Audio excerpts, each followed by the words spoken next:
Pemirsa, tahun telah berganti dan momen pergantian tahun menyimpan sebuah tradisi, yakni menyusun resolusi. Namun bagaimana jika resolusi di tahun sebelumnya ini belum semuanya tercapai? Jurnalis Metro TV Reda Wolfi telah menyiapkan informasi untuk Anda.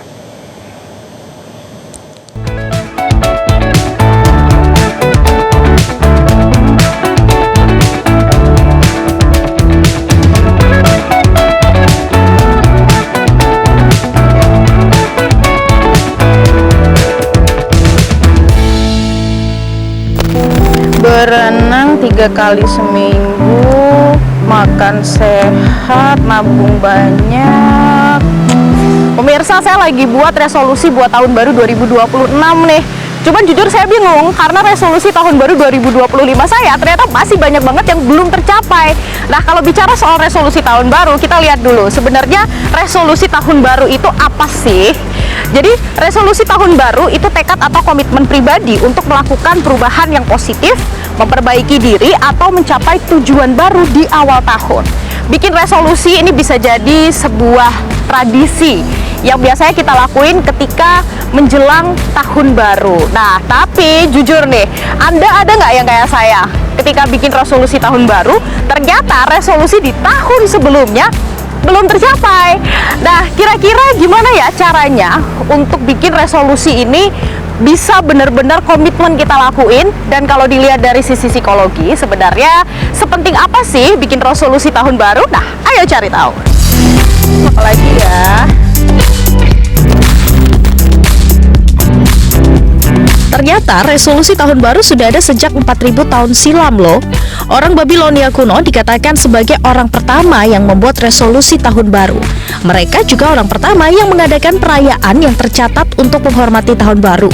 Meskipun bagi mereka tahun baru tidak dimulai pada bulan Januari, melainkan pada pertengahan Maret saat tanaman ditanam. Pada saat festival keagamaan besar-besaran selama 12 hari yang dikenal sebagai Akitu, orang Babilonia kuno memahkotai raja baru atau menegaskan kembali kesetiaan mereka kepada raja yang berkuasa.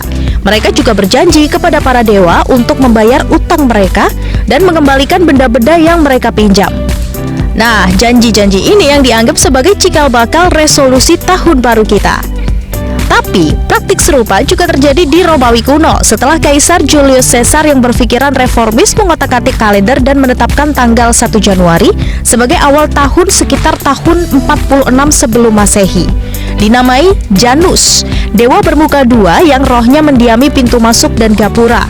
Bulan Januari memiliki arti khusus bagi orang Romawi. Dipercaya bahwa Janus sebagai simbolis melihat ke belakang ke tahun sebelumnya dan ke depan ke masa depan. Orang Romawi mempersembahkan pengorbanan kepada dewa tersebut dan membuat janji untuk berperilaku baik di tahun yang akan datang.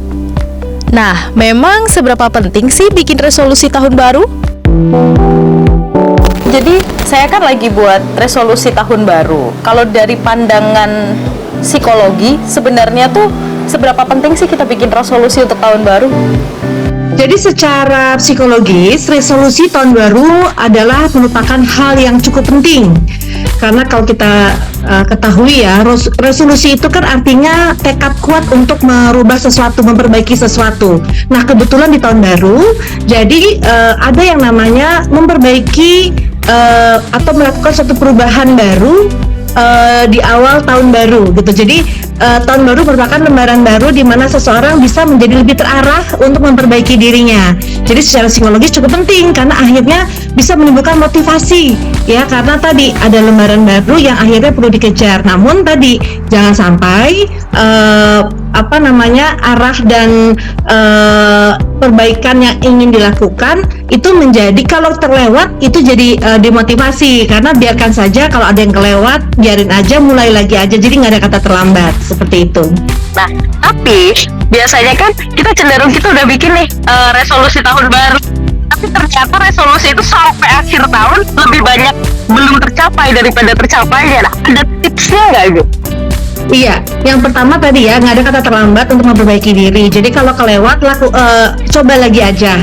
Nah, biasanya di resolusi tahun baru itu juga ada yang kita sebut dengan refleksi diri atau evaluasi diri, di mana kita juga mengecek nih apa sih yang sudah kita lakukan, apa yang belum kita lakukan, atau apa yang gagal kita lakukan gitu ya. Jadi ini justru momen ini penting banget untuk akhirnya kita tahu apa yang memang belum dilakukan dan apa yang akan dilakukan dan apa yang sudah dilakukan.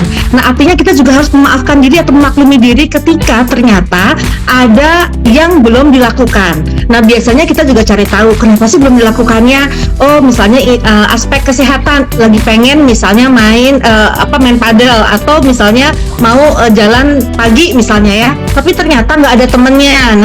Nah dengan tahu apa hambatannya, biasanya di awal tahun nanti kita akan ketemu apa sih yang harus diperbaiki lagi, atau misalnya nggak usah tergantung sama teman misalnya, atau kita harus membuat salah satu gebrakan misalnya untuk aspek kesehatan yang kita lakukan, misalnya intermittent fasting misalnya.